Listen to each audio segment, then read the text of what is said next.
What's up, YouTube? How's it going? I'm actually quite surprised at myself. For somebody like me who loves doing as many lives that I do, I'm actually quite surprised that I've never done this on YouTube.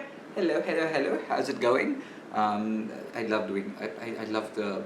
So I'm like a full live television baby. I'm not even joking. When I started first working with one of the networks, when I was like all of like I think I was 18 when I started working with them, and I would love it because I was the boy who was sort of thrown into live television, so I would love it. See, that's the thing with live TV. If you're trying to put on a watch and it's going to take you as long as it is, it's going to take you as long as it is. There's no retake on that. And I would love live TV for the simple reason that the amount of stuff that you could do on it and the kind of stuff that you could do on it was unparalleled. Like that's the kind of stuff that you could not sort of emulate in a studio, and you wouldn't really be able to do it anywhere else because it was just so much fun. It was active, it was out of control, it was anything goes. And obviously, with live TV, you had to sort of work within the parameters of what would be allowed by the regulations, and you couldn't swear and you couldn't do all of those things. But that is what the amazing part was. Since the reason this is titled #Storytime is because I love telling stories. I mean, I'm perpetually yapping and blabbing through the entire day in any case, right? So I was like, why not just make you suffer like one simple story every single day? So, speaking of lives, actually, one of the many perks of being a television host is the fact that you travel extensively to some very interesting places. And not only is it the fact that you go to a place which is interesting, very often, and I've really noticed that, the kind of stuff that you can do because you have the perks of being a television crew are tremendous. You can't even imagine doing the same kind of stuff when you go on a holiday. Now, it's not really about spending the kind of money. So it's not even about the fact that you want to go to a certain place, you can pay the money and do it. It's the fact that when you come as a TV crew, you're allowed to do so much more because, they want to sort of showcase all of that. So I think the very best of whatever is to offer is sort of put forward for you. So speaking of live and something weirdly tragic that happened, we were shooting in this beautiful small town called Mathura in India. And it's obviously a town that I think most Indians are familiar with because it's Mathura and Vrindavan now, the place where I think they're notorious for the Ras Leela, and it's the place for Krishna and Holi. It's the most beautiful landscape to go to. I could be wrong, but I think I was shooting this live for. Oh, I think I was at a channel at the time called Headlines Today, which has now been rechristened India Today, if I'm not wrong. It's been a while since I've done a show for them. They were good fun though. We used to also do a show called Blah. Alright, so funny story, right? So in the middle of Mathura and Vrindavan, they have the Banke Bihari temple, which is supposed to be this iconic, beautiful temple, and it's very, very cool. And we had a blast shooting there. I'm a non-alcoholic boy, right? Which is something that most people know. I don't drink, I don't smoke. Sorry, I'm burping because I had a lot of protein shake just now. Sorry, my workout just got over. Anyway, so we were at the Banke Bihari temple, and just before the live and whatever had to happen, some of my colleagues, I don't know why, in a fit of just enthusiasm, they gave me this thandai to drink, and they assured me that there was no bhang in it. Of course, I've glugged it all down, not knowing what it was, and my life is about like 15-20 minutes later, so the bhang is sort of acting up. For someone who doesn't really know what it feels like to be drunk, stoned, or high, in any case, I really had no sort of parallel to draw, right? Something is going on. So I think the closest I sort of came to describing that was the fact that I thought I had low blood pressure.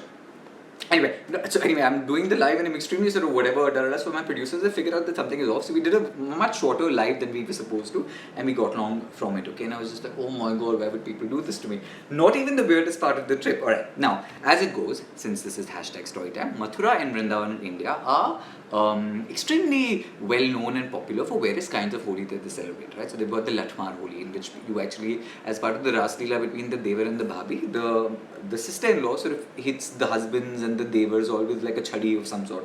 It's part of, then there's a Fool Holi in which they don't use color. They actually play Holi with flowers, which is interesting. It's floral, it looks beautiful on camera, and there's all of these Holies, and then there's something called the Kapda Fad Holi, which again, when you think about it, it's slightly incestuous because it's supposed to be played between the Devar and the Bhabi. So I find that mildly inappropriate, but as it is, I mean, we've also got the temples in Khajuraho, so I guess that's part of how we are. So we're shooting this now, obviously for the benefit of this live show. We are making sure that we've got please don't laugh because there are parts of the story that are extremely inappropriate, but I like telling the story because it's funny. So we've got a bunch of young boys who I'm playing Kapda Fad Holi with. I said, don't judge, okay? Because obviously on live TV, we could have been stripping boys and we couldn't be doing that to women. That would be considered eve teasing. So we come in very politely, somebody's sort of taking off one part of my shirt and whatever, and you have a thing around my neck, they're pulling it off. We're doing it in a very sort of civilized, television, PG audience appropriate kind of a way. as it would happen in small towns, so we're on what is called a boom mic, right? In the industry, it's a boom mic because it's got the stick and it's a cordless mic. And we're going live with the Obi-Wan and whatever, but it's whatever. So while we're doing this, obviously a crowd is gathered in a small town, they've seen a camera, and while I'm playing this Kapla Fat Holi with young boys, again, not to sound inappropriate, there's a bunch of slightly older boys who've seen this and hey, we want to be on camera. So they come in and they jump in and they're doing the Kapla Fat Holi, not because we haven't been able to direct them in terms of what is okay and what's not, and because my shirt and all is off already by this time, they've decided to pull down my shorts. Okay, this is live on TV, by the way.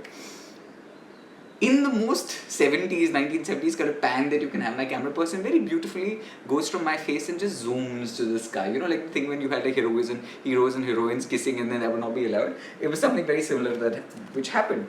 Now, in terms of me, between holding onto my boom mic really hard and holding onto my shorts, guess what I chose to hold onto really hard? You guessed it, my microphone. So effectively I'm standing there butt naked because everything has come off with just the microphone in my hand. It's a good thing that I'm shameless. It's a good thing that I'm a born nudist. It made no difference to my life, but I was just laughing.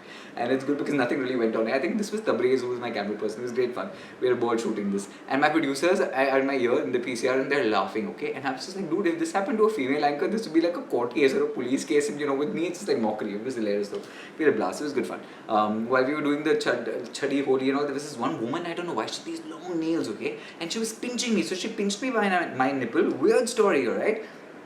I literally had her nail marks on my nipple for a very long time because the lips and the nipple are two parts of your body which don't heal very quickly. Not even kidding. When that got cut, I was just like, oh my god. So I came back from Mathura and stayed with a reminder of my Mathura Holi for a few weeks after that, thanks to this woman who decided to just like inflict that kind of pain on me. Anyway, so that is the story for today. I will probably come back tomorrow and tell you guys another story. If you did watch the live and if you liked it, please hit the like button. I'll know that you enjoyed these stories. And it's interesting. I hadn't done a live on YouTube ever, but it's kind of cool. So anyway, yeah, let me know in case you haven't subscribed to the channel. Please do that as well. And I will see you another time with another story, I'm sure. Alright, you guys have a good weekend. Bye-bye.